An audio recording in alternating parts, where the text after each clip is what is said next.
दोस्तों 24 घंटे पहले पुलवामा में जो आतंकी हमला हुआ था बसों पर, उसमें से लगातार 24 घंटे भी बीत चुके हैं। अब सेना का एक्शन जारी है। इनमें से 3 आतंकियों को ढेर कर दिया गया है। आज सुबह भी एक और आतंकी को ढेर कर दिया गया है। यानी सुरक्षा बलों का जो अभियान लगातार जारी है, यानी सुरक्षा बल आतंकियों को चुन चुन कर ढेर कर रहे हैं। इसके बारे में हम आपको विस्तार से बताएंगे। और एक और खबर निकल के आ रही है जो कहीं ना कहीं सेना के शौर्य के साथ साथ, सेना के पराक्रम के साथ साथ सेना की जिम्मेदारियों को भी आज सलाम करने की बारी है।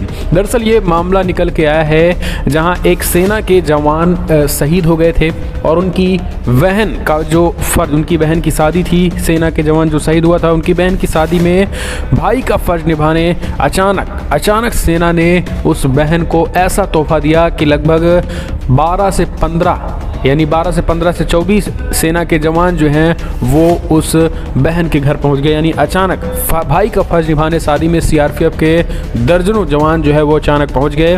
और ये देखकर शादी में जो माहौल हुआ, ये कहीं ना कहीं अपने आप में भावुक पल था। दरअसल आपको बता दें, ताज़ा मामला है यूपी के रायबरेली में एक शादी चर्चा का विषय बन गई है। इस शादी में शामिल होने वाले लोगों की आंखों में उस समय आंसू छलक गए जब सीआरपीएफ जवानों ने शहीद की बहन की शादी में भाई का फर्ज अदा किया। एक बहन ने एक भाई खोया, लेकिन शादी में डोली उठाने के लिए उसके दर्जनों भाई पहुंच गए। दरअसल दक्षिण कश्मीर के आतंकग्रस्त क्षेत्र पुलवामा के लेथीपुरा स्थित 110 बटालियन सीआरपीएफ में तैनात सिपाही शैलेंद्र प्रताप सिंह आतंकियों से मोर्चा लेते हुए 5 अक्टूबर 2020 को शहीद हो गए थे। देश की खातिर सर्वोच्च बलिदान देने वाले जवान की बहन की शादी में पहुंचकर सीआरपीएफ के साथियों ने भाई ने फर्ज अदा की। अब आपको बता दें कि ये हिंदुस्तान में ये खबरें छपी।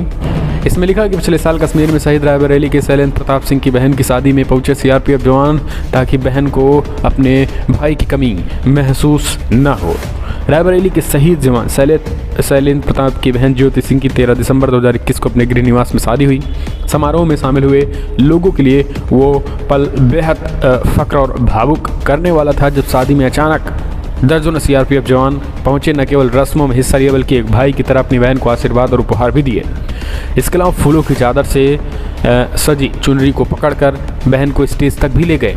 यानी जितनी रस्में थी वो लगभग सीआरपीएफ के जवानों ने किया। और इस तस्वीर को, ये वीडियो जो है सोशल मीडिया में तेज़ी के साथ वायरल हो रहा है। और ये वीडियो जिसने भी देखा कहीं न कहीं वो भावुक हो उठा, क्योंकि सेना के जवान अगर सीमा पर अपने जान न्यौछावर कर रहे हैं और वहाँ पर सेना के देश की सुरक्षा के लिए तैनात हैं, तो वहीं उन वीर जवानों के परिजनों के लिए भी खड़े हैं जो उनके साथी सहपाठी थे जो शहीद हो चुके हैं। तो दोस्तों ये अपने आप में एक अनोखी बात है और ये कहीं ना कहीं एक तरीके से अच्छी चीज़ें हैं। और ख़ास करके जो सेना के जवान शहीद होते हैं उनके परिजनों के लिए कहीं ना कहीं एक तरीके से सांत्वना का काम करता है। दरअसल सीआरपीएफ के इन जवानों ने एक भाई की बखूबी फर्ज अदा किया और इस दौरान सभी की आंखों में खुशी और गम के भी आंसू थे। इन जवानों ने भाई का दायित्व निभाकर शहीद शैलेंद्र की कमी को पूरा करने की कोशिश की। शहीद के भावुक पिता ने कहा है कि मेरा बेटा इस दुनिया में नहीं है, लेकिन मुझे सीआरपीएफ के इन सैनिकों के रूप में नए बेटे मिल गए हैं जिन्होंने इस शादी में मुझे बेटे का गम नहीं होने दिया, जो सुख दुख में हमेशा हमारे साथ खड़े रहते हैं। शादी का वीडियो सोशल मीडिया पर वायरल हुआ जिसमें देखा जा सकता है कि जवान ने पूरे रीति रिवाज के साथ बहन को विदा किया। वह वीडियो देखकर लोग इन जवानों को सलाम कर रहे हैं। तो ये वीडियो, ये तस्वीरें जो हैं वो अपने आप में बहुत कुछ बयां करती हैं और बहुत कुछ बताती हैं। तो ये कहीं ना कहीं दोस्तों तस्वीरें जो निकल के आ रही हैं, कमेंट के माध्यम से अपने सुझाव दें। सेना का शौर्य अगर बॉर्डर पे है तो सेना का पराक्रम, सेना का शौर्य कहीं ना कहीं एक तरीके से सैनिकों के परिवारों के साथ भी है, तो एक लाइक बनता ही है। और अगर आप भी मानते हैं किसी तरीके से तमाम उन सैनिकों के परिजनों के साथ भी होना चाहिए, कम से कम सेना के जवानों को, सेना के कुछ न कुछ उनके दोस्तों को ज़रूर इसी तरीके से पहुंचना चाहिए। तो इस वीडियो को लाइक करें। इतना ही नहीं, वहां के आसपास के इलाके के लोगों को भी एक भाई का फ़र्ज निभाना चाहिए। अगर आप भी इस बात से सहमत हैं, एक बेटे का फ़र्ज निभाना चाहिए सेना के जवान जो शहीद होते हैं, तो कमेंट के माध्यम से अपने सुझाव देकर और अपडेट लेते हैं। दोस्तों पिछले 24 घंटे में आपको बता दें, बसों पे जो हमला हुआ था आतंकियों को, उनमें चुन चुन कर सेना के जवान कर रहे हैं आतंकियों का सफाया। जी हाँ दोस्तों, आपको बता दें बड़ी खबर दक्षिणी कश्मीर के पुलवामा जिले में मंगलवार को आधी रात के बाद मुठभेड़ शुरू हुई, जिनमें से कई आतंकी मार ढेर कर दिए गए हैं। मुठभेड़ में कल देर रात शुरू हुई, तो जिसमें आतंकी ढेर कर दिए गए हैं। दरअसल आपको बता दें, जानकारी के अनुसार जिले के राजापुरा इलाके के उस गांव पथरी आतंकियों की मौजूदगी की सूचना पर घेराबंदी कर तलाशी अभियान चलाया गया। इस दौरान घेरा सख्त होते देख छिपे आतंकियों ने फायरिंग कर भागने की कोशिश की।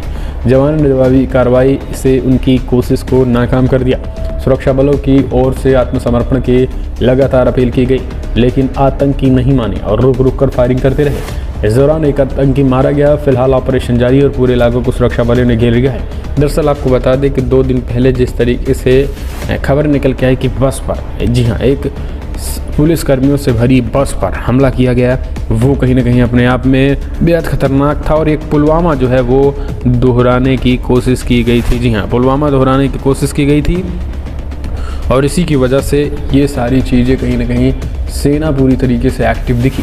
अब आप कमेंट के माध्यम से अपने सुझाव देना ना भूलें दोस्तों। जिस तरीके की खबरें निकल के आ रही हैं और सेना ने जिस तरीके से एक्शन लिया और आतंकियों का ताबड़तोड़ खात्मा शुरू हो गया है, कमेंट के माध्यम से अपने सुझाव दें। अब एक और अपडेट लेते हैं दोस्तों। आपको बता दें, सरदार वल्लभ भाई पटेल, जी हाँ, लौह पुरुष, बड़ी खबर निकल के आ रही है। आपको बता दें, आज 20वीं शताब्दी भारत के सबसे प्रभावशाली व्यक्तियों में से एक स्टैचू ऑफ यूनिटी का अनावरण 2018 में किया गया था। लौह पुरुष सरदार वल्लभ भाई पटेल 31 अक्टूबर 1857 को जन्मे थे और 1875 को जन्मे पटेल न केवल भारत के स्वतंत्रता संग्राम में महत्वपूर्ण भूमिका निभाई, बल्कि स्वतंत्रता के बाद उनका भारत निर्माण में महत्वपूर्ण योगदान भी था। दोस्तों, आज आपको बता दें उनकी पुण्य तिथि है, यानी डेथ एनिवर्सरी है। लेकिन सरदार वल्लभ भाई पटेल को लेकर प्रधानमंत्री नरेंद्र मोदी, राष्ट्रपति रामनाथ कोविंद, साथ गृह मंत्री अमित शाह ने भी उनके जिस तरीके से देश में उनके जो योगदान थे उनको याद किया है। पूरा देश आज याद कर रहा है और यही कारण है कि सबसे ऊंची प्रतिमा जो है स्टैचू ऑफ यूनिटी का अनावरण 2018 में प्रधानमंत्री नरेंद्र मोदी ने किया था।